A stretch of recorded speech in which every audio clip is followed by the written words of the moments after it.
tatlong kontemporaryong isyu. Quarrying Mount Banahaw, kontemporaryong isyu pangkapaligiran. Sang-ayon ka ba sa ginagawang quarrying sa bundok Banahaw?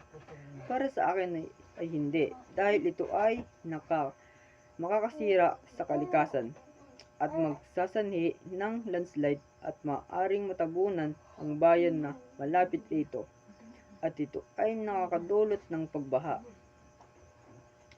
Ang pangalawa, comfort room for LGBTQ. Kontemporaryong isyu kung seksualidad. Dapat bang magdagdag o maglagay ng CR para sa LGBTQ? Hindi, dahil nilikha tayong patas, mapababae o mapalalaki.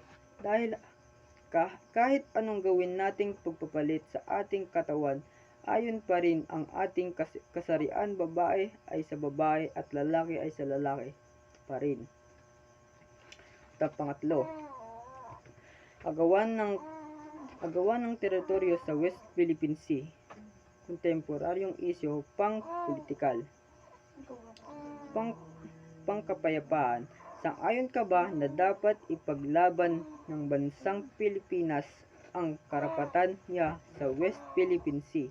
Hindi, dahil ito ay maaring magsanhi ng kaguluhan at makaapekto sa bawat kabataan at mamamayan.